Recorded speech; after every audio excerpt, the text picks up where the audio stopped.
Al aire. Muy bien. Entonces, Pues adelante. muy buenas tardes, mis queridos colegas del portal médicosgeneralescolombianos.com. Mi nombre es Juan Pablo Poveda Medina, yo soy médico general, orgullosamente un médico general colombiano. Hoy tenemos nuestra cita para el streaming del día de hoy con el doctor Sergio Izaza Villa, quien es el presidente de la Federación Médica Colombiana. Así que sin más preámbulo, doctor Izaza, muy buenas tardes. Buenas tardes, Juan Pablo, y buenas tardes todos los colegas médicos generales, los que sin quienes no podría existir ningún sistema de salud en ningún país, y pues al igual que las enfermeras. Entonces, muchas gracias por la invitación y espero que pasemos un rato agradable, constructivo y útil para todos. Muy bien, doctor Izaza, lo fundamental en esta tarde de hoy es, hoy ya estamos a 17 de junio, ya completamos prácticamente los 3 meses de la pandemia desde los 4 días de Claudia, y estamos por completar los 3 meses desde la pandemia, del confinamiento nacional. De tal manera que han pasado muchas cosas y en concreto con el tema de los médicos generales, pues han venido ocurriendo una serie de situaciones que probablemente usted ha sido el mayor abanderado que ha tratado de defender la causa de los médicos generales. En cuanto a la mortalidad que ha habido, en cuanto a la morbilidad, en cuanto a la provisión de elementos de protección personal. Y francamente creo que no hemos encontrado otra voz, primero, más autorizada y segundo, más contundente que la suya para tratar de defender los intereses de los que, no me canso de repetir, representamos el 75% de la fuerza médica en Colombia, que somos los médicos generales. Luego, está en este auditorio que lo quiere escuchar, doctor Izaza, muchas gracias. Mira. Bueno, Juan Pablo. Bueno, primero que todo, yo creo que hay una cosa que es muy importante para, para comenzar, y es relacionada precisamente con esta última situación que estamos viviendo de amenazas que, si bien es cierto, no ocurrieron a partir de la pandemia y de la cuarentena, sino simplemente se desnudaron o se visualizaron más, porque esta situación, recuerden que cada año ha habido 4, 5 o 6 hechos, digamos, emblemáticos que han ocupado a la prensa para divulgar cuestiones de señalamiento en contra de los médicos, en contra de la acción, y que lo que hace eso es ocultar la responsabilidad de que ocurran las cosas que ocurren, en términos de que el responsable es el tipo de sistema de salud que tenemos, la famosa cuestión de la ley 100. Yo no quisiera repetir simplemente la ley 100 de 1993, porque si no eso suena como una cuestión repetitiva y como una frase de cajón. Pero sí lo que es importante es plantear que es esa estructura de ese modelo de salud el que conduce a que la única o la primera cara que identifica el paciente y que identifican todas las gentes con el sistema y con el modelo somos nosotros. Y dentro de toda la cuestión que es la primariedad de la gente para interpretar las cosas, pues obviamente nosotros somos el sistema. No entienden que detrás de eso hay todo un andamiaje armado para que ese sistema sea realmente no un sistema de salud, sino un sistema de acaparamiento y de captación de dineros públicos para extraerlos y convertirlos en dinero privado. Entonces, la realidad es esa, pero lo que hay detrás de lo que la pantalla que se pone es precisamente la de los médicos y obviamente la de responsabilizar a los médicos. Entonces, ese era el primer punto que yo quería resaltar, precisamente ante la agudización de la agresión a los médicos, que como les decía, no es nueva, lleva años y todos los años pasan 2, 3, 4, 5 o 6 cosas de las que se ocupa la prensa. Lo que pasa es que en la pandemia la cuestión se agudiza porque se desnudan precisamente todas las fallas del sistema. Y además, porque una vez que ocurre eso, que se desnuda la incapacidad, la inoperancia y la inutilidad de un sistema como este para resolver un problema de salud pública como es la pandemia por COVID, entonces necesitan entre el gobierno y estos señores del capital financiero que extraen todo ese dinero, encontrar un culpable. Y por eso entonces el señor ministro, de manera irresponsable, habla de los médicos en cartel en las unidades de cuidado intensivo. Habla de que los médicos damos los diagnósticos porque nos pagan dizque 30 millones de pesos por cada paciente que diagnosticamos con COVID, etcétera. Es decir, ¿saben cómo me siento yo cuando reviso todas estas cosas? Yo me siento como si estuviera revisando la historia de los judíos antes de que estallara la Segunda Guerra Mundial, en donde lo que empezó a plantear el dictador Hitler, que en ese momento fue canciller, fue que todos los males de la humanidad, todos los males de Alemania, todos los males de Europa se debían a los judíos, ¿sí?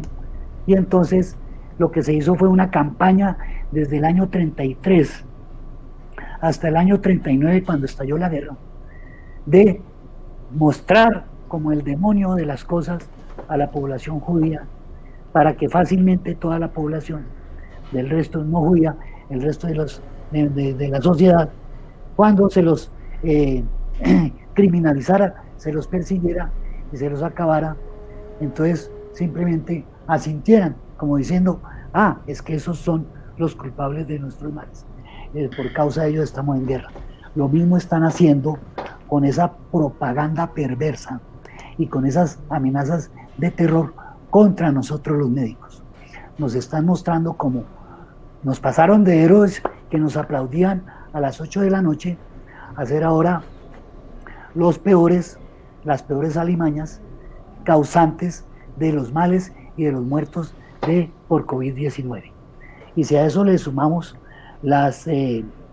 como decía, las declaraciones irresponsables del ministro de Salud y lo que circula en las redes, seguramente ustedes habrán leído un libro de un tipo que se llama Felipe Priast, que ese bárbaro es que se cree o se autodenomina periodista, pero lo que es un francotirador contra los médicos, en donde precisamente no nos baja de HP, de ladrones, de bandidos, y convoca a quienes leen sus escritos, sus infamias, a que nos persigan y a que nos linchen prácticamente. Entonces, esa es la situación actual. Y el gobierno, calladito, lo máximo que dice es que no puede haber esa intolerancia contra los médicos. Yo digo, eso no es una cuestión de intolerancia, esos son crímenes, y el terrorismo es crimen, porque las cosas lo que buscan es sembrar terror entre la población, y las amenazas de muerte o las agresiones contra la misión médica es criminal. Muy bien, doctor Izaza, vamos a llevar un cierto orden en las preguntas, y digamos que el primer tema que me encantaría tocar con usted es el asunto de las organizaciones médicas que nos representan a los médicos en Colombia. Si de pronto no me equivoco, hay como 5, 6, 7 organizaciones que nos representan legal y legítimamente, unas más antiguas que otras. Hasta donde yo he podido entender, la más antigua de todas es la Academia Nacional de Medicina, que puede tener 150 años. Después sigue justamente la Federación Médica Colombiana, que puede tener alrededor de unos 70, 80 años de existencia. Claro, la Federación Médica Colombiana tiene 2 etapas, digamos, 2 fases de existencia. La Federación Médica Colombiana fue creada no con ese nombre, sino como Asociación Médica Nacional, en el primer Congreso Médico Nacional que ocurrió en Colombia, que fue en Tunja en 1917. Entonces Lo que pasó fue que después esa entidad, imagínense ustedes, váyanse, trasládense a 1917, lo que eran las vías de comunicación en Colombia y lo que eran las ciudades, lo dispersa que era este país. Entonces, ¿qué pasó? Durante todo ese tiempo, desde el 17 hasta cuando fue creada ya como federación, en 1935, existía en Colombia 5 colegios médicos. ¿Por qué existían allí? Porque era donde había facultades de medicina. Uno de esos colegios médicos no tenía facultad de medicina, pero era la puerta de oro de Colombia, sigue siendo. Era el departamento de Atlántico con su capital Barranquilla. Acuérdense que por Barranquilla entraban al país todas las innovaciones de todo tipo, en términos comerciales, científicos, industriales, etc. De hecho, la aviación en Colombia nació en Barranquilla. El transporte fluvial nació en Barranquilla, etc. Entonces, ese es el único colegio médico que no tenía facultad de medicina. Les voy a contar cuáles eran. Colegio Médico de Cundinamarca, Colegio Médico de El Cauca, Colegio Médico de Bolívar, Colegio Médico de Antioquia y Colegio Médico del Atlántico, que como les dije, no tenía universidad, facultad de medicina, pero todos los demás sí. Y entonces, ¿qué pasó allí? Estas organizaciones, que eran las facultades de medicina, que eran los colegios, donde dijeron, vean, la estructura de Colombia no da para esto, hagamos una estructura, una organización federada. Creemos y convirtamos a la Asociación Médica Nacional en lo que es la Federación Médica Colombiana. Y trabajaron desde el 17 hasta el 36, casi 20 años, 19 años, en varias cosas. Lo primero que hicieron fue una cosa que se llama Código de Moral Médica, que fue, digamos, el preámbulo al Código de Ética Médica, que es la Ley 23 del 81 de la Federación. Pero además buscaron la creación o el avance de todo lo que era la medicina social. Y en eso, el Colegio Médico de Cundinamarca, que había nacido en 1915, fue el iniciador de las prácticas rurales en el país. Eso lo repitieron varias cosas. Esa es una parte muy interesante y es hermosa de la facultad, de la historia de la medicina. Porque es que, y eso es lo que yo quisiera, que todos los médicos del país, pero primero que todo, nosotros, médicos generales, digo nosotros porque yo, antes de ser especialista, fui 9 años médico general. Qué bueno oír eso. Entonces, y si yo no hubiera recibido la preparación que recibí como médico general en la universidad, no habría podido trabajar como no pude hacer 2 años en la Intendencia de Arauca, porque no era departamento todavía, en comunidades indígenas, como médico ¿Usted general. Estuvo en Arauca? ¿Estuvo en Arauca? En 1975 y 1976, en Naniguado, en las comunidades indígenas. ¡Qué barbaridad! Con un programa de la Presidencia de la República y el Instituto Colombiano de Antropología. Entonces, digamos que es parte de mi historia y en parte por eso yo pienso como pienso. Y si yo no hubiera sido médico general, que recibí y me formé en la universidad, pero además en el ámbito de la ruralidad, no podría estar pensando ahorita ni defendiendo ni impulsando la cuestión como médicos generales. Perfecto, doctor Izaza. Me proponía yo hacer un recuento de las organizaciones médicas con un fin. Y es que, bueno, contamos la Academia Nacional de Medicina, que tiene 150 años, la Federación Médica Colombiana desde 1917, 103 años. 103 años. Luego Asmedas. Luego viene Asmedas, antes de la Federación. No, luego viene después de la Federación, en el año luego 58, viene Asmedas. Asmedas nace porque se crea el Seguro Social y entonces los médicos del seguro se sindicalizan, crean su sindicato y surge ASMEDAS, sí. Bueno, después de ASMEDAS, hasta donde tengo yo mi real saber y entender, entonces sigue sociedades científicas. Asociación Colombiana de Sociedades Científicas. Asociación Colombiana de Precisamente, Sociedades Científicas. la iniciación de las sociedades científicas fue una idea de la Federación Médica Colombiana. En ese momento, el presidente era el doctor Lacutir, precisamente barranquillero, y él fue el que propuso, dijo, ya hay, porque además era la función de la federación, la propuesta de la federación, ya hay suficiente cantidad de especialidades y de especialistas en el país. Ajá. Porque entonces debemos crear ya una organización que nos represente a los especialistas. Y entonces se creó la Asociación Colombiana de Sociedades Científicas. Que tiene más o menos ya como 40, 50 años. Creo, no más, creo que es del año 62 o 60, es de la década del 60. Qué barbaridad, o sea que tiene 60 años. Claro, es que ya todos somos vejestorios. Sí, bueno, ya todos tienen que quedarse de confinamiento por la cuarentena. Exacto. Bueno, después sigue la Asociación Médica Colombiana, después sigue la AMC. Pero la AMC, lo que pasa es que está... Que era un sindicato en la letra. Exactamente, está dormida y yo creo que nuestra idea, yo creo precisamente es en una cosa... Que hay que rescatarla. Que hay que rescatarla y que precisamente porque el 75% de la población médica son médicos generales. Esa es una bandera de los médicos generales.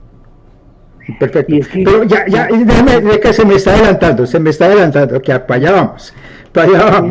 Después de eso, después de la AMC, que está ahí como en una especie de hibernación o de remojo, que mucha gente ni siquiera sabe que existe o que existió, porque digamos, yo la defino como una especie de mortinato que está allí todavía como en formol, una vaina así rarísima. No lo ponga así, no, póngale como si fuera un marsupial, un cangurito que no ha nacido. Está bien. Se lo acepto. Después de eso sigue el Colegio Médico Colombiano. No, incluso antes de eso apareció Asosalud.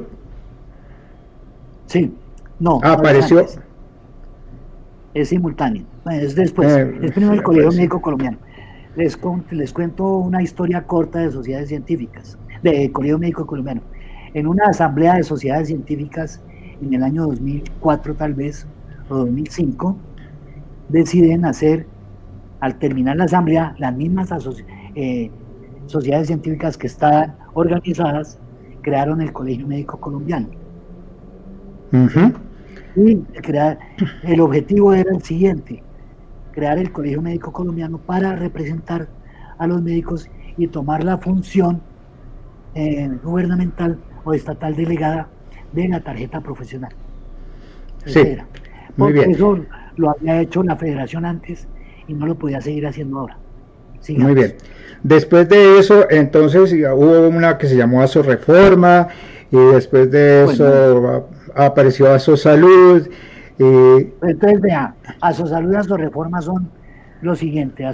Asosalud es la agrupación de el Colegio Médico Colombiano con las organizaciones no médicas, que es la Confederación de Profesionales de la Salud No Médicos. Entonces, y el proyecto de ellos era cambiar la ley 100, por eso llamó Asoreforma. Pero eso es no médica. Médica es el Colegio Médico Colombiano. Sí. Bueno, y aquí, y de ahí para acá, entonces digamos que probablemente en mis cuentas la última en aparecer es el Sindicato Médico Colombiano. Allá exactamente, que es el que aparece recientemente. Entonces, bueno, venga, les cuento.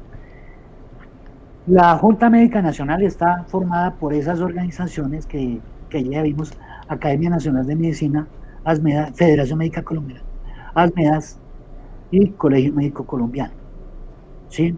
Son esas cuatro. Academia, Federación, ASMEDAS, Colegio Médico Colombiano. Sí. Después, entonces ahí, en la organización primera de lo que fue el CONCIMED, que era el Consejo Superior de Instituciones Médicas, empezamos a trabajar para redactar la ley estatutaria de salud. Y fue propuesta mía, ¿sí? Y me la peleé mucho, la de meter a la Asociación Nacional de Internos y Residentes. Yo me acuerdo que me decían, pero no, porque ellos son estudiantes. Y yo decía, no, no son estudiantes. Los residentes son médicos graduados que fueron médicos generales y que están ahora en formación especializada. Por lo tanto, deben estar. Eso llegó mucha discusión hasta que entraron. Y finalmente entró una organización que precisamente yo ayudé a conformar en el año 2005, que es ACOME, Asociación Colombiana Médica Estudiantil. Entonces, la Junta Médica Nacional está ya conformada por esas 5 organizaciones, ¿sí? Que son las otras 2, que son ANIR y ACOME. ANIR es una organización que se creó en 1962, cuando los internos no eran todavía estudiantes, sino que los internos ya eran médicos y estaban haciendo un curso de internado, o ya viven todo el año internados en un hospital, por eso llaman internos, y luego ya lo de residentes. Entonces, esos son los médicos, las organizaciones médicas, ¿sí? Bien, ahora, ¿por qué he querido, doctor Izaza, hacer este recuento de las organizaciones que, digamos, creo que llegamos a 8 con ANIR y con 7. Las 7, como 7 organizaciones? Porque, digamos que la pregunta es, no sé hasta qué punto tantas cabezas, tantas organizaciones médicas que aparentemente no han estado trabajando de manera consolidada, monolítica, coordinada, a pesar de la existencia de la Gran Junta Médica, lo que percibe el grueso de los médicos en Colombia, que somos los médicos generales y que representamos el 75% de la fuerza médica, lo que percibimos los médicos generales en el país es que las organizaciones que nos representan, primero, al ser tantas, digamos que el poder o la fuerza más bien se ha diluido y el interlocutor, que en este caso es el gobierno con el ministerio y con la presidencia de la república, pues realmente no saben a cuál de esas 7 organizaciones atender o escuchar, acatar, recibir consejo, orientación, porque son 7 organizaciones diferentes y nos da sinceramente la impresión de que están trabajando de manera aislada.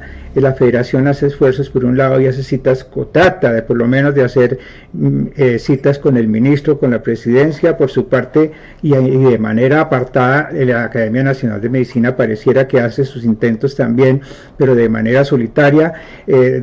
Colegio Médico igualmente trata, hace 3 días, 4 días hicimos este mismo ejercicio de un webinar streaming con el doctor Roberto Vaquero y le preguntábamos exactamente lo mismo.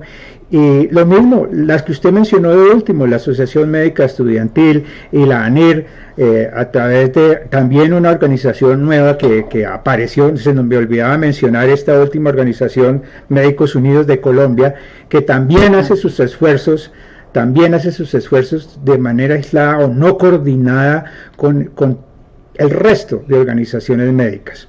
Entonces la pregunta concreta es, ¿no nos habrá hecho mucho daño la dispersión del estamento médico, quienes llevan la batuta, la representación? No se ha atomizado mucho la autoridad o la representatividad, y esa ha sido probablemente la razón por la cual el gobierno no nos acata, no nos escucha. Bueno, a ver, Juan Pablo, en eso usted tiene mucha razón, tiene toda la razón en la cuestión de la dispersión, de la atomización.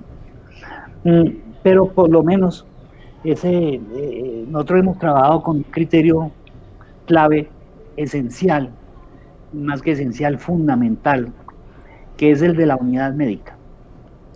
Y esa unidad nos ha permitido avanzar en hechos concretos que son la materialización de leyes útiles para la medicina y para el personal médico y para la salud. Entonces, miren una cosa, mientras que antes, por ejemplo, trabajamos, pues porque era lo único que existía en ese momento, la ley de ética médica, la trabajamos la federación, la propuso, la respaldó la academia y la respaldó Ascofame, pero la hicimos nosotros. Entonces, ahí empieza ya una cuestión que da. Pero el primer gran logro, que lo logramos las 7 organizaciones, eso es muy importante. Después de 3 años de trabajo continuo, durante 3 años nos reuníamos religiosamente de 12 del día a 3 de la tarde, todos los miércoles, en la Academia Nacional de Medicina, las 7 organizaciones, para cranearnos y redactar la ley estatutaria de salud. Y esa ley la craneamos, la redactamos, la discutimos con procurador, con contralor, con presidente de la República en 3 oportunidades, con ministro de Salud como en 4 o 5 oportunidades. El actual ministro de Salud, que era viceministro del último, del ministro de esa época, fue el delegado para discutir, de Alejandro Gaviria, esa cuestión. Y con la sociedad, discutimos con centrales sindicales, discutimos con organizaciones sociales, discutimos con la Iglesia Católica. Es decir, esta fue una convocatoria que hicimos los médicos en el ámbito social, muy importante. Y luego con bancadas parlamentarias. Y ese trabajo de 3 años, finalmente se lo presentamos al presidente Santos. Vea una cosa que es bien importante. El presidente Santos nos invitó a la Junta Médica para que le oyéramos su propuesta de ley ordinaria que tenía el ministro Gaviria. Nosotros le dijimos: no, presidente, nosotros no vamos allá a oír ninguna propuesta de ley ordinaria. Pues porque la propuesta, ya ese proyecto lo conocemos, y es una maquillaje o un perfeccionamiento de la ley 100. Nosotros vamos a ir allá, es a presentarle nuestro proyecto de ley estatutaria. O si no, no vamos. Entonces él dijo: vengan, los invito.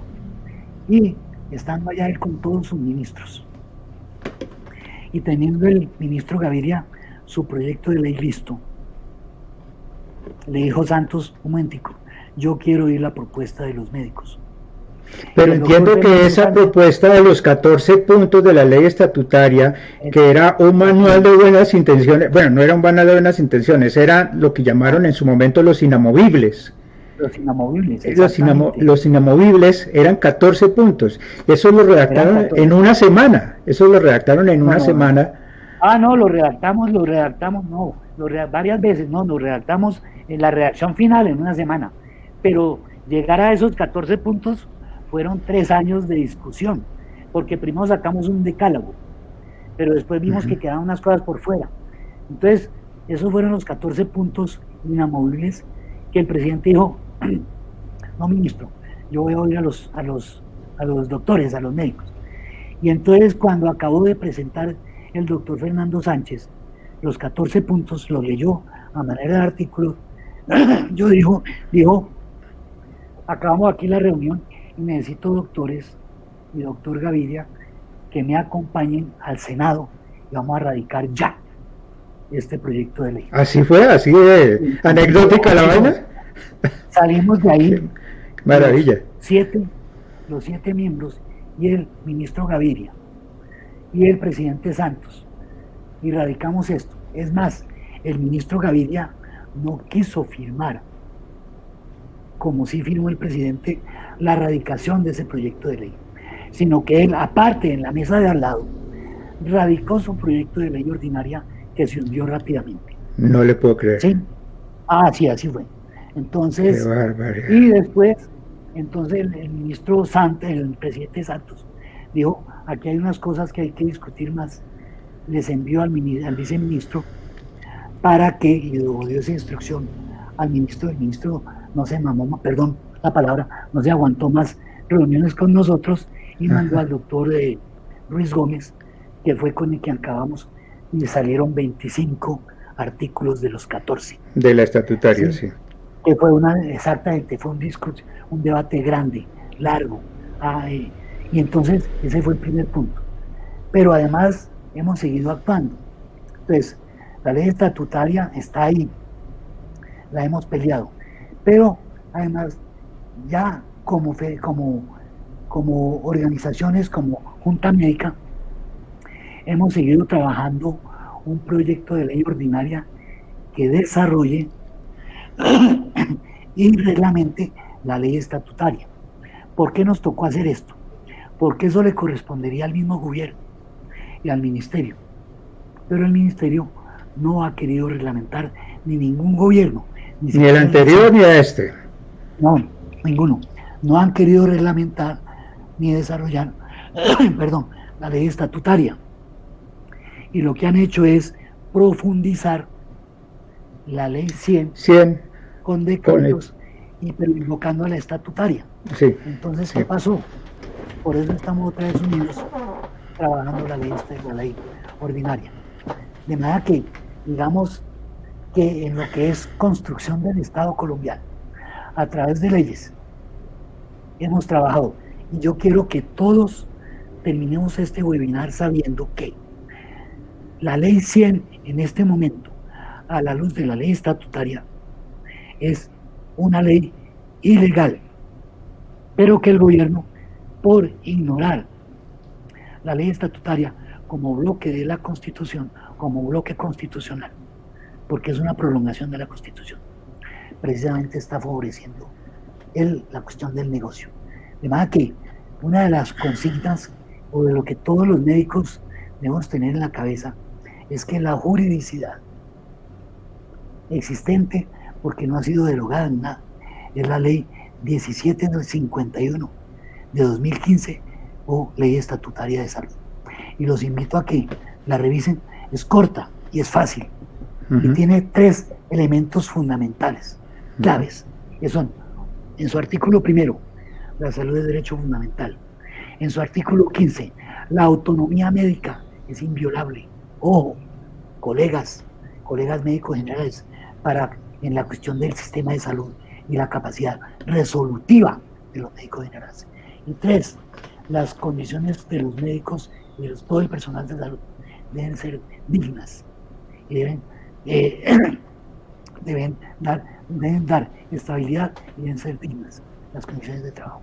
Esos elementos, el derecho fundamental, la autonomía profesional y la estabilidad laboral en condiciones dignas, son claves.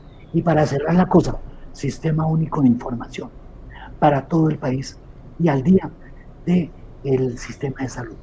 Ahora, teniendo en cuenta que esa ley establece que el sistema de salud se fundamenta es un sistema de salud preventivo, fundamental y esencialmente preventivo, y que por lo tanto se fundamenta en la atención primaria y en la promoción de la salud, la prevención de la enfermedad, para disminuir la carga de enfermedad. Un sistema preventivo podría hacer un mejor papel en el manejo de una epidemia, de una pandemia como la que estamos viviendo, y más con la gente trabajando en condiciones laborales estables y dignas, y no como lo que estamos viviendo todos. Bueno, doctor Izaza, recapitulando y tratando de retomar un hilo conductor, hemos analizado el hecho cierto de que tenemos 7 organizaciones médicas que en ocasiones trabajan de manera coordinada, pero la gran mayoría de las veces han trabajado de manera no coordinada. En segundo lugar, el gobierno ha hecho oídos sordos a cosas tan fundamentales como representa una ley estatutaria en términos de recuperar la autonomía profesional y tener un trabajo digno en unas condiciones laborales dignas y justas. De tal manera que, como tercer punto, ha hecho oídos sordos, y no solamente ha hecho oídos sordos, sino que además ha tratado de legislar con base en esa ley estatutaria, no a favor de los médicos, sino a favor de sus intereses económicos, que usted los ha mencionado sumamente bien, ya que, según entiendo, en esta estructura de sistema de salud que impera en Colombia con la Ley 100, muchos de los círculos de poder tienen sus intereses económicos puestos en estas estructuras de salud, lo que haría casi que impensable que se pueda lograr algún tipo de cambio en la estructura del sistema de salud. Es un sistema que hemos escuchado usted y yo por muchos años, perverso, que significa sencillamente en que en la medida en que al sistema le va bien es porque a la gente le va mal, o viceversa, en la medida que a la gente le va bien o le prestan servicios suficientes y completos, significa que al sistema le va mal porque tiene que hacer más pagos, más erogaciones. De tal manera que el panorama realmente antes de la pandemia no era bueno, ya que una de las principales cosas que nos afectan son justamente el asunto del vínculo al trabajo. Y es el siguiente tema que quiero que toquemos, el vínculo al trabajo. Únicamente el 25% del gremio en salud, no estoy hablando ni siquiera de los médicos generales o de los médicos en general, la totalidad del gremio en salud, únicamente el 25% tiene una vinculación formal. El 75% tiene una vinculación anormal, aberrante, ilegal, a través de cooperativas de trabajo asociado, empresas de servicios temporales, contratos de prestación de servicios que, por más que se hayan vuelto normales en el léxico de los trabajadores en salud, son ilegales. De tal manera que ahora con la pandemia, digamos que han salido a flote de la opinión pública esa situación que en términos laboral es sumamente grave, sumamente inconveniente y contraproducente para los intereses de un trabajador común y corriente.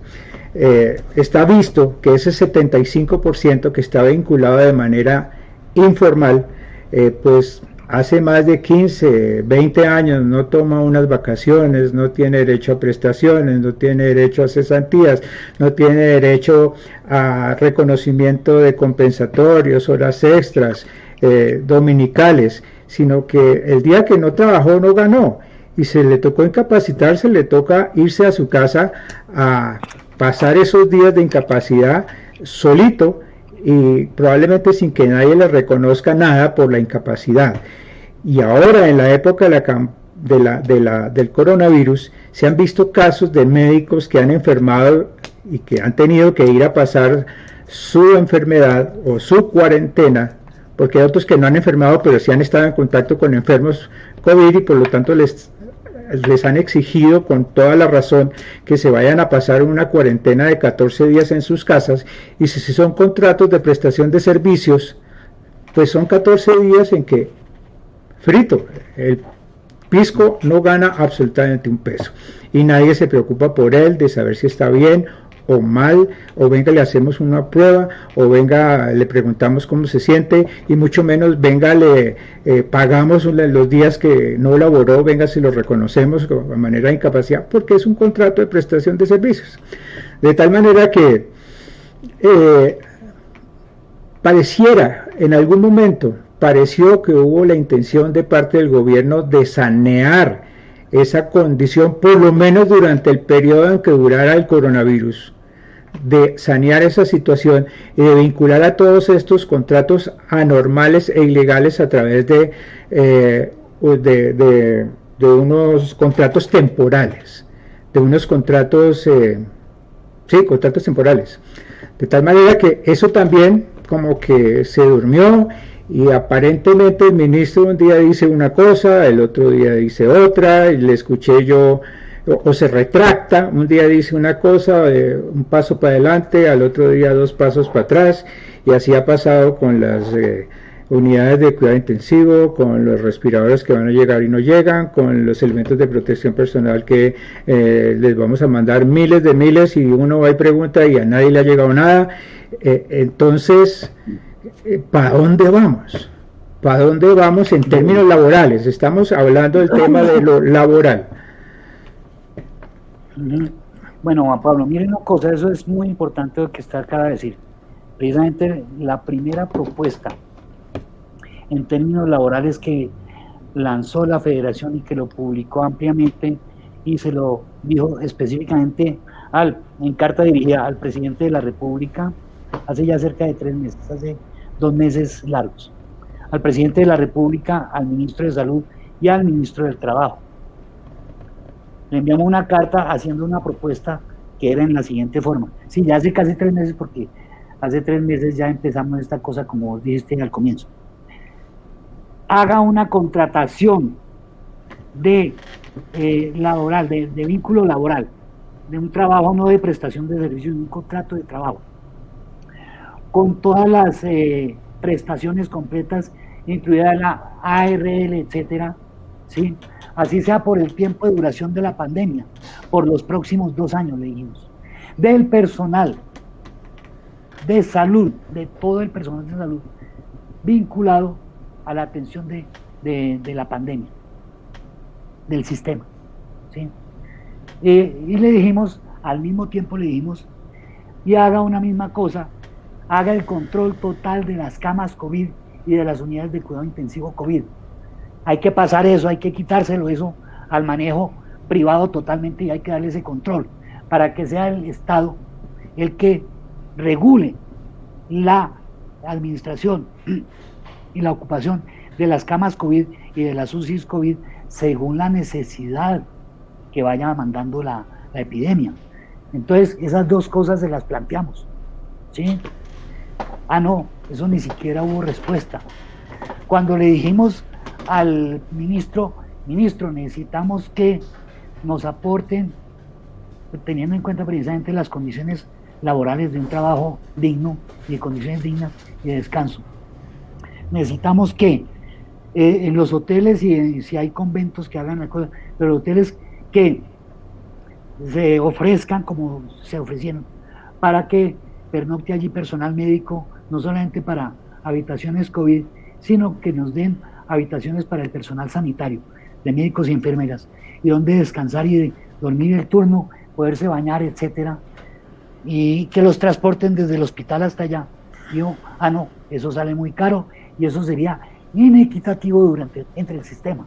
Entonces yo le dije, perdón, momentico, doctor, perdón, pero usted no sabe qué es equidad en el sistema de salud, porque precisamente garantizar que el personal sanitario tenga condiciones dignas de trabajo durante la pandemia y de descanso y sitios donde cambiarse, es precisamente garantizar la equidad en el sistema, no una cuestión de privilegios como usted lo quiere hacer aparecer.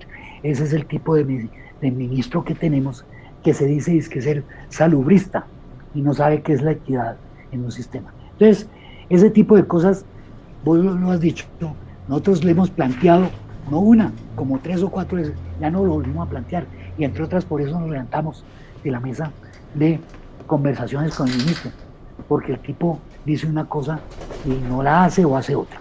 Entonces, esa fue la situación. Tenemos oídos sordos a eso. Por eso se está planteado y muy bien desarrollado en la ley ordinaria, desde el punto de vista de un capítulo completo de estatuto del personal de salud para precisamente desarrollar todo ese tema. Y eso se está armando ya.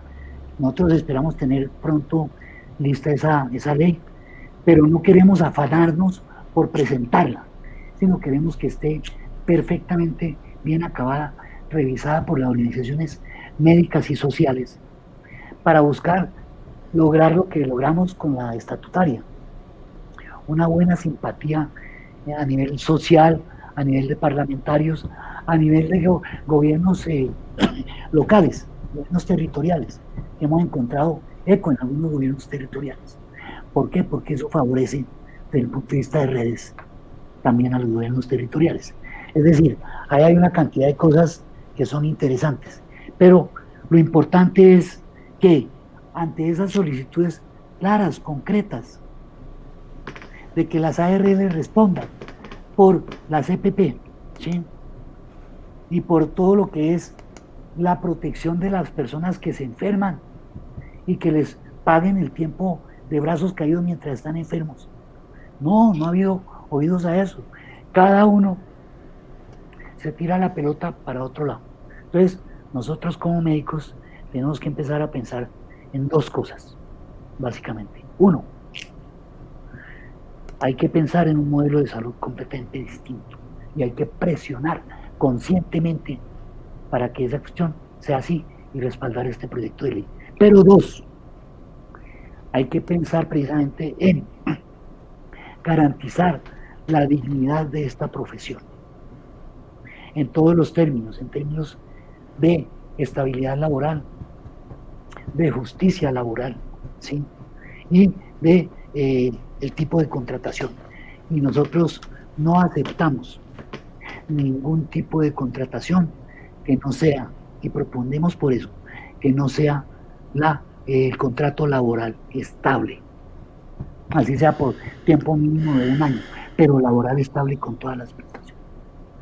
Doctor Izaza, eso está perfecto. Sin embargo, en mi humilde opinión, es decir, los diagnósticos están más que claros. Yo creo que no tenemos necesidad de hacer más anamnesis para ni más examen físico para llegar a un diagnóstico preciso. Yo creo que eso ya está más que superado. El problema es que el gobierno no nos va a hacer caso nunca en esos diagnósticos que ya tenemos claramente identificados, hasta tanto no nos vean sólidamente unificados. Pero mientras nos sigan viendo dispersos y sobre todo las cabezas que nos representan con cada una como que pareciera tirando cada una para su lado, pues el gobierno va a decir, esos pobres médicos están tan desorganizados que esa división los tiene muy débiles. Son muy débiles porque porque están atomizados en 5 o 7 cabezas. ¿Qué hacer para lograr una verdadera unificación que repercuta en una presión cierta y efectiva hacia el gobierno para producir un cambio? Pues a mí, humildemente a mí, como persona que vivió toda la cuestión de la construcción de la AMC y todo su proyecto y todas estas cosas, yo diría, colegas, saquemos de la hibernación a la AMC, pero con unas características distintas. Uno de los errores de la AMC en el pasado fue pretender que desaparecieran las organizaciones existentes. Sí. Pues eso fue una cosa absurda. Ninguna organización dijo, no, pues olvídese, por eso murió la AMC. O por eso entró en hibernación. ¿Por qué digo que está en hibernación? Porque la estructura de la AMC es una estructura de un sindicato médico nacional, es un sindicato de profesión, un sindicato de industria, digamos así, ¿cierto? Un sindicato único nacional. Eso es lo que tiene toda la estructura sindical y tiene una cosa que es precisamente de acuerdo con la Constitución Política de Colombia, es el tipo de organización que está legitimado, ¿sí?, por las leyes de la República para pelear esos elementos, la estabilidad laboral, las condiciones de trabajo, las tarifas, la cuestión del salario, las tarifas, etcétera.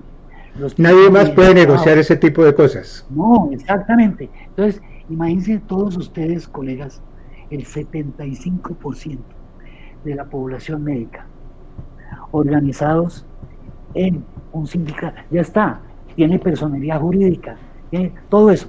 Lo único que hay que hacer es simplemente hacer una asamblea que reactive el sindicato, nombrarle una junta directiva, nombrarle un presidente y un proyecto, un programa, que sería lo que sería una convención colectiva, una cuestión para pasarle al gobierno como tal, y lo tiene que resolver el gobierno en el Ministerio de Trabajo y el Ministerio de Salud. Tiene que resolverlo ellos. Es decir, tenemos la herramienta, movámonos por esa cuestión. Sin eso no vamos a hacer nada. Entonces, en torno a eso, la gente sí se va a mover, porque ese sindicato se va a ser capaz de resolverle el día a día de cada médico. Muy bien. Sin embargo, doctor Izaza, digamos, hay algo que a mí me preocupa y es el hecho de que individualmente, no sé si por formación, o yo digo, suelo decir más bien por deformación. El médico en Colombia, desde la Facultad de Medicina, es formado o deformado, vuelvo y repito, en una actitud de no gremio, de individualismo, de si yo puedo lucirme con el profesor por encima de los compañeros, lo hago, porque ese es como el estilo de formación o de formación que existe en Colombia. Y cuando llegan a la vida profesional, el comportamiento es exactamente el mismo. El comportamiento sí, doctor Poveda, a usted lo debe haber pasado. Sí, doctor Poveda, lo apoyo en todo lo que usted quiera. Pero a mí no me llame a marchar, a mí no me llame a hacer, a mí no me llame, yo lo apoyo, ¿dónde le firmo? Pero no me vaya a llamar, no me vaya a poner a hacer ningún trabajo de nada, y estoy completamente convencido que a usted como presidente de la federación y al doctor Vaquero como presidente del colegio médico le debe pasar exactamente lo mismo. Luego, sí, tenemos el diagnóstico, sabemos cuál es el tratamiento, pero a la hora de contar con el elemento humano convencido y comprometido que respalde una situación como la que usted acaba de proponer de revivir la AMC, Asociación Médica Colombiana, a esa hora sí se chupan, para hablarlo coloquialmente. ¿Cómo corregir eso? ¿Cómo salirle al paso a esa deformación que existe en el médico en Colombia, que a la hora de dar el paso al frente se chupa? Ok, listo. Entonces yo creo que lo primero que hay que hacer es reconocer, más bien como identificar y ubicar, ahí toca hacer un diagnóstico a nivel de los colegas, qué es lo que está pasando. Y es que precisamente tiene todo el antecedente que vos estás diciendo. Es formado en la facultad, desde la facultad, dentro de una concepción individualista de la práctica médica. Y formado para eso, cuando esa cuestión no existe. La única forma donde puede ser pseudo individual, porque está totalmente mediatizado por las cuestiones administrativas, es en el consultorio. Pero si trabaja para una EPS, en el consultorio según los límites que le dé la EPS. Si trabaja con una prepagada, en el consultorio, pero también con los límites que dé la prepagada. La libertad completa individual no da. Entonces ese es el primer punto que hay. Segundo, las condiciones laborales conducen a que los médicos, para mantener un nivel de vida que les permita cumplir con sus obligaciones familiares y con sus compromisos económicos y de educación de los hijos y todas esas cosas, a los precios que están pagando, ¿sí?, por el trabajo miserable, a los precios miserables, por este trabajo tan abnegado, ¿sí? El médico prácticamente se aliena en un tiempo de trabajo que va desde las 10 hasta las 14 horas. Conozco colegas que hay días que trabajan 16 horas para conseguir pues una remuneración eso no es reconocimiento, un aporte económico que cada vez está más desvalorizado, ¿sí?, con unas condiciones cada vez más exigentes. Es decir, lo que tenemos aquí es una precarización a todo nivel. Entonces el concepto de solidaridad pues desaparece.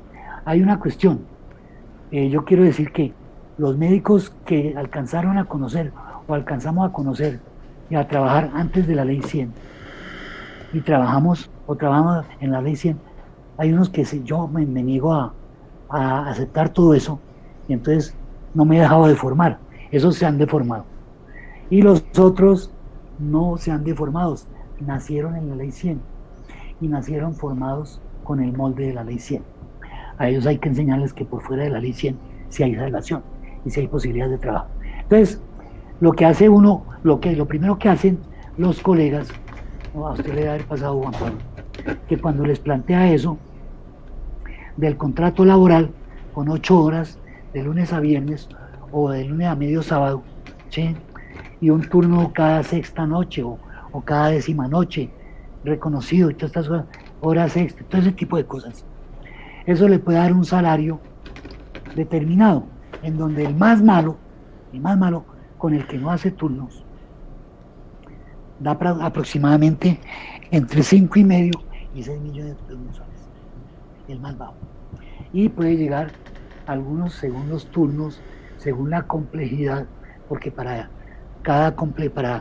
la especialidad y todas las cosas, y según la complejidad y el riesgo laboral, pero las tarifas de los pagos puede llegar a ganarse hasta 15 o 18 millones de pesos, más vacaciones pagadas, más primas, más todas las cosas.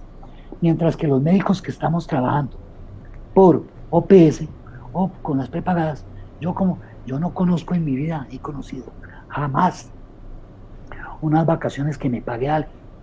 Todas vienen de mi peculio. Todas, absolutamente. Todo presidente de la Federación Médica Colombiana no sabe qué son unas vacaciones.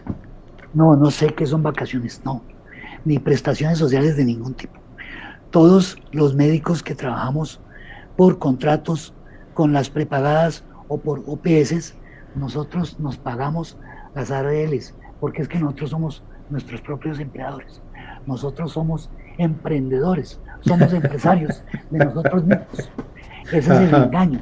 Entonces, los colegas dicen, no, lo que pasa es que yo aquí trabajando 12 o 14 horas me gano 10 millones de pesos, 12 millones de pesos. Y uno ya le dice, bueno, ¿y qué tal un contrato de 8 horas con un turno a la semana nocturno y que le paguen vacaciones y primas, ¿sí? Y el riesgo según complejidad, y verá cuánto de gana? Ese es el trabajo que hay que hacer con la gente. Ese es el trabajo que hay que hacer con los colegas. Tenemos que sentarnos en una actividad pedagógica y esa cuestión se logra precisamente con una organización que se ocupe de eso. Porque es que lo que pasa es que todas las demás organizaciones se ocupan de otras cosas. Entonces, la Academia de Asesorar al Gobierno en Políticas de Salud, la Federación de la Ética y el Comportamiento de los Colegas, el Colegio Médico de las Tarjetas Profesionales, ASMEDAS, ya no existe porque la mató la ley 100. Existen dispersos grupos que no tienen un gran poder. Ojo, que no lo diga el doctor Pedrito Contreras, porque... Ajá. No, bueno, él sabe. Es decir, ASMEDAS existe nominalmente. Yo no quiero decir que no existan ni que no sean nada. No, existen, pero su poder, su capacidad convocatoria para pelear por estas cosas es igual al de la federación. ¿Sí? O menor. ¿Sí? ¿Por qué? Porque no está articulado, porque la ley 100 se encargó de desarticularlo, por lo que acabo de decir. Entonces, un organismo nacional único que se ocupe de estas cosas y que enfrente al gobierno y los llame, venga que tenemos que negociar. Y usted por ley tiene que esta vaina. Y los acuerdos vinculantes de la OIT con Colombia y el trabajo son estos. Y la ley estatutaria, que es prolongación de la Constitución, dice esto. La cosa es ya a otro precio. Porque hace la organización única nacional que se ocupe de la vida del día a día, del ejercicio de la Pues sí, no, doctor Izaza, porque fue emitida en el 2015, en febrero del 2015, la ley estatutaria, y estamos en el 2020, llevamos más de 5 años en donde nos están mamando gallo, para utilizar el lenguaje de García Márquez, nos han mamado gallo 5 años, y qué nos podría hacer pensar que en los siguientes 5 años o 10 años no van a seguir en el mismo cuento de mamarnos gallo y pasarse por la paja la ley estatutaria no reglamentándola. Bueno, precisamente ahí está la cosa. Precisamente, como la ley estatutaria no ha tenido un doliente fuerte único, y el objetivo de todas las, mire, los dueños de los institutos actores de la ley 100, ¿sí?, del Sistema General de Seguridad Social en Salud, son empresas, son grupos empresariales que no están interesados y están representados en el Parlamento, ¿sí?, y en el gobierno específicamente.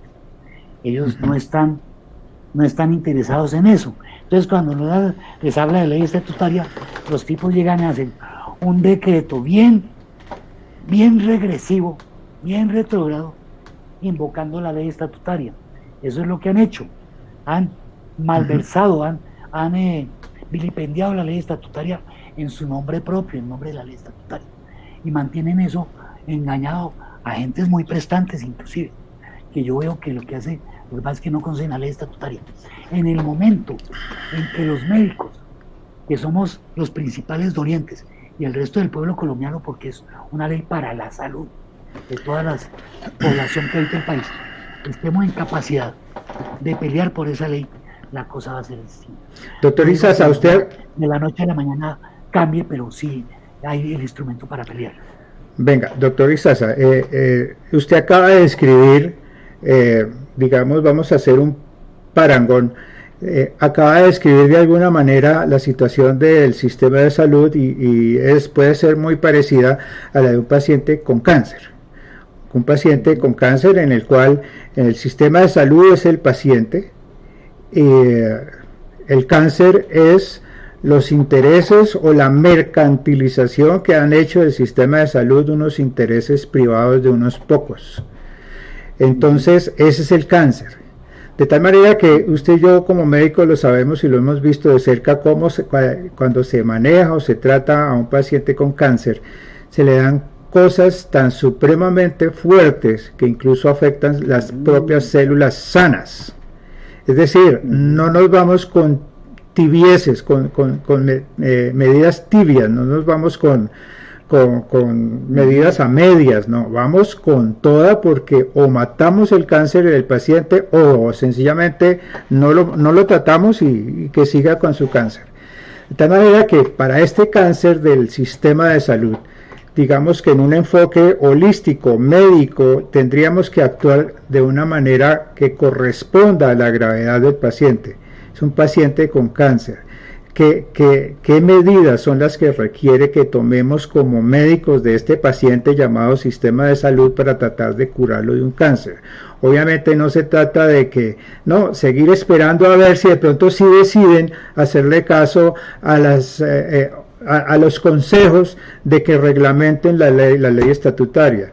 No, toca como que ser más contundente, no toca pedirles permiso, sino que toca como actuar más de hecho. Y yo no es que esté proponiendo medidas de hecho, es que en la entrevista de hace 4 o 5 días con el doctor Vaquero, salió a relucir el tema de que había unos médicos que, no sé si fue en la costa, en donde, con la ocasión de un médico que amenazaron allá en Soledad, que en solidaridad todos los médicos de esa clínica o hospital donde trabaja ese médico intensivista que amenazaron con corona de flores y toda esa cosa, renunciaron. Igualmente recuerdo que muy empezando la pandemia, en un hospital de Cartagena que no le suministraban los equipos de protección personal, de manera masiva todos los médicos también renunciaron. Es decir, es una especie de medida de hecho. A nosotros nos tienen amarradas las manos y la boca y todos completamente amordazados por el hecho de que como la salud es un derecho fundamental, aquel que se atreva a proponer una huelga, sencillamente lo va metiendo en la cárcel. Y por eso en Colombia nadie propone ni un paro ni una huelga, porque le da miedo que obviamente del sector médico nadie se atreve a proponer algo así, porque se sabe que lo van a acusar de atentar contra un derecho fundamental y lo ponen preso. De tal manera que la única respuesta que aparentemente le está quedando al gremio médico, y no por insinuación ni consejos de nadie, sino porque es que no queda otra salida, es la que hicieron los médicos de Barranquilla con el médico intensivista amenazado, que en solidaridad con él dijeron, no, pues renunciamos todos, y renunciaron todos. O los que no recibieron elementos de protección personal y dijeron, no nos dan elementos de protección personal, renunciamos, y renunciaron. Es decir, pareciera que la única salida que le está quedando al médico de a pie, al médico general, que representamos el 75% de la fuerza médica en Colombia, que son los más golpeados en términos de autonomía y de trato laboral digno y justo, porque si bien los médicos especialistas también han llevado del bulto, para decirlo coloquialmente, en estos dos temas de autonomía y trato laboral digno y justo, lo han sido en muy pequeña medida. Los que han llevado el bulto en gran medida en ese tema de autonomía y en ese tema de trato laboral digno y justo somos los médicos generales, el 75% de la fuerza médica en Colombia.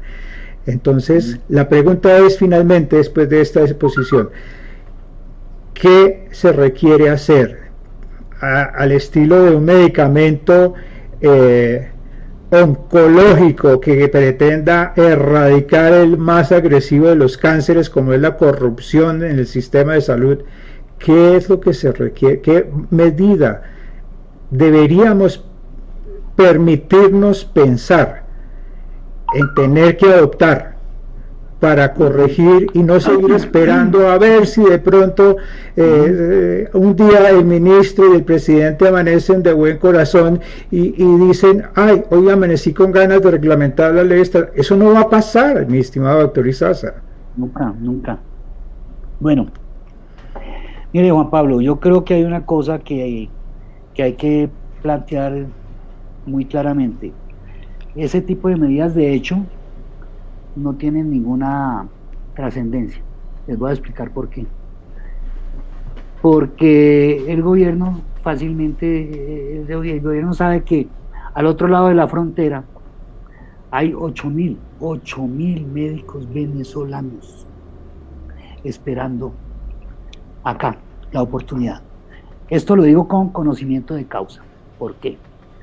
Porque el gobierno ha seguido haciendo las convalidaciones express de los títulos obtenidos en el exterior. Y precisamente con el doctor Roberto Vaquero vino el embajador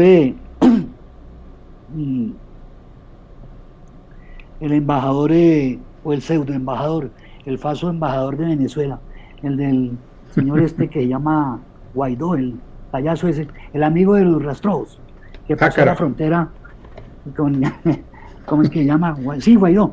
Bueno, entonces vino disque embajador Roberto Vaquero, estuvo en una reunión con él, yo no asistí, ni quise, y él le dijo, hay 5.000 médicos venezolanos a la espera de ocupar puestos en Colombia. Eso lo pueden corroborar con el doctor Vaquero, y esto nos lo contó en la Junta Médica hace unas semanas. Y esto ocurrió hace unos 6 meses por ahí, o 5 meses. Bien, entonces esa carta la tiene guardada el señor ministro, el señor gobierno, debajo del brazo. Segundo, nosotros cuando hicimos la propuesta de que los médicos se les adelantaran 2 meses y medio, 3 meses el grado, lo hicimos con acuerdo y compromiso de la ministra de Salud, de Educación, y el ministro de Salud. Y cuando ya se planteó la cuestión, el ministro se retractó, no cumplió con eso. Entonces, esa es la cosa. ¿Qué hay que hacer? De manera que nosotros sabemos que hay un contingente de médicos de acá adentro que han perdido su trabajo, pero que por su condición desesperada de no trabajo estaría dispuesto a recuperarlo, a como diera lugar. Pero además, si eso no es suficiente, hay médicos, hay gente de fuera que vendría a ocupar esos cargos. Pilas con esa cuestión. Esa es una manera muy superficial y simplista de ver la solución. Ahora, ¿qué hay que hacer con este sistema de salud ilegítimo que desconoce la ley 100? Porque los gobiernos, la ley estatutaria, perdón, porque los gobiernos desconocen la ley estatutaria y no están interesados, porque representan a los dueños de la ley 100. ¿Qué hay que hacer con este sistema? Vea, enterrarlo. Eso es lo más drástico que hay que hacer, porque es que donde usted toque el sistema de salud actual, sale pus, no sale ninguna otra cosa, pus, sale eso. Entonces lo que hay que hacer es enterrarlo. Pero ¿cómo lo enterramos? Precisamente con una ley ordinaria que desarrolle y reglamente la ley estatutaria y que sea promovida por nosotros mismos, los médicos. Nosotros los médicos y todo el personal sanitario, apoyando y empujando un proyecto de ley como este, que yo se los voy a mandar, si ustedes están interesados, con mucho gusto. La última Estábamos en la fase de desarrollo y de afinamiento de la redacción final de la ley, pero los elementos fundamentales del proyecto están, ¿sí? Entonces, eso que sea otra vez de los médicos, ¿sí? Miren, la construcción de la medicina, el desarrollo de la medicina y de la salud pública y privada en este país, la hemos hecho los médicos. Hasta cuando en la década de los 90 o finales de la década de los 80 nos empezaron a meter a los abogados y a los administradores para preparar la ley 100. Pero de resto la hicimos nosotros, los médicos. Y los que estábamos al frente de la salud pública éramos los médicos, no los financieros de los bancos ni los administradores. Entonces, lo que hay que hacer es enterrar, darle digna sepultura a la ley 100 con la ley ordinaria. Y para poder eso, tenemos que crear una gran fuerza que respalde eso. Primero, con todo el personal sanitario, abanderado esto, liderado por los médicos, codo a codo con los demás, ¿sí? Y respaldado por la sociedad civil en general, por la sociedad, o grupos políticos que se suban a la propuesta de un nuevo sistema de salud, que sea preventivo y que promueva la salud y prevenga la enfermedad. Esa es la propuesta que yo les hago para eso. Solamente, de ninguna otra forma podemos enterrar esa ley 100. Y para eso tenemos que lograr una buena correlación de fuerzas en el Parlamento, a nivel de Senado y Cámara. Y para eso hay que hacer todo este trabajo demorado, paciencia y agotador que estamos haciendo las organizaciones juntas. Muy bien. ¿Y hay que esperar a que termine la pandemia para dar el primer paso en esa dirección o se pueden ir haciendo cosas desde ya? Bueno, desde ya sí se puede ir haciendo cosas, preparando la cabeza para armar una organización, pues para sacar de hibernación un proyecto, más bien, es como yo les diría, de una organización sindical única, que nos... Miren, ¿saben cuál es la ventaja de esta organización? Que no cubre solamente o no beneficia solamente a los médicos sindicalizados, sino que los médicos no sindicalizados también. Si se logra acuerdos de carácter nacional, en que tiene que simplemente cubre a todo el mundo, a los sindicalizados y no sindicalizados. Pues los sindicalizados pelearemos por los demás, pero tenemos que buscar que sea la mayoría. Entonces, esa parte hay que empezar a desarrollarla ya. El proyecto de ley, para que pueda ser ley, ahí sí tenemos que esperar a la próxima legislatura, ¿cierto? Y llegar a esa legislatura lo mejor preparado, con el respaldo de todos los médicos, todo el personal sanitario, todo el movimiento social, sindical, todo el respaldo de los grupos políticos en Senado y Cámara, ¿sí? Para que haya una buena correlación de fuerzas que nos permita eso. Fíjense que una ley estatutaria, ¿quién iba a pensar que la íbamos a sacar adelante? La sacamos adelante. Y no, eso fue un milagro. Eso fue un milagro. Pero fue un milagro. Pero eso fue un milagro de trabajar 2 años por esa vaina. Eso fue un milagro. Así no ocurren solos. Ahí hay una cantidad de cosas que analizar. Miren, esa ganancia no dejan de cobrársela todavía a ANIF, Asociación Nacional de Instituciones Financieras, y Fasecolda al ministro Gaviria. No dejan de cobrársela todavía, porque ellos saben que en el momento que la estatutaria no entre en vigencia porque está vigente, sino sea reglamentada y se empiece a ejecutar con otro sistema de salud, están perdidos en el negocio de la salud, en el negocio, perdón, de la enfermedad. Por eso, entonces eso no va a pasar nunca. Yo recuerdo ese año 2014. No sea tan pesimista, Juan. No, venga, yo recuerdo... Amigos, los médicos generales a quien impulsen la cosa. Yo recuerdo que en ese 2014 y 2015, justamente lo que debía demorar... Acuérdese que lo que entró a ser analizado por el... Lo que entró a ser analizado de ley estatutaria del Congreso fue una cosa y después de las 8 vueltas lo que salió fue otra, cargado de micos, que en el control de legalidad, el control constitucional que hizo de esa ley estatutaria que salió después de las 8 vueltas en el Congreso, la Corte Constitucional se demoró como cosa de 6 meses finalmente en sacar un comunicado con unas correcciones que no era otra cosa que una denuncia de micos. Una denuncia de micos. ¿Quién estuvo? Venga, les quiero contar porque eso sí es algo que tenemos que reclamarlo. ¿Sabe quién estuvo trabajando hombro a hombro con la Corte Constitucional como peritos constitucionales voluntarios? No, la Federación Médica Colombiana, la Federación Médica Colombiana, esta persona, y la Comisión de Seguimiento a la Reforma P760. Bueno, entonces usted más que nadie conoce...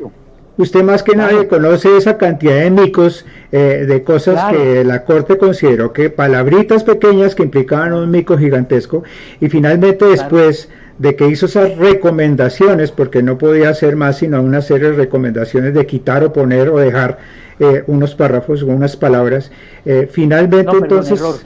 Error Juan Pablo, no son recomendaciones, dictó una sentencia, la sentencia C313, y esa sentencia la hizo cumplir. Es decir, ahí no son recomendaciones. Las sentencias de las Cortes son vinculantes con la acción. Entonces, con la sentencia C313 hubo necesidad de tomar la ley que salió del Congreso y cambiarle. Es que en eso fue el punto. Y nuevamente, los médicos estuvimos al frente con la Corte Constitucional, asesorándolos en la redacción, o ellos más bien a nosotros, en la nueva redacción. Hicimos la nueva redacción y la Corte nos dio toda la orientación desde el punto de vista jurídico. Entonces, imagínese, actual, de acuerdo, sí. El ministro se tocó, perfecto, se cogió el sombrero con muchas cosas. Perfecto, pero entonces póngale cuidado. Un año dándole las 8 vueltas en el Congreso.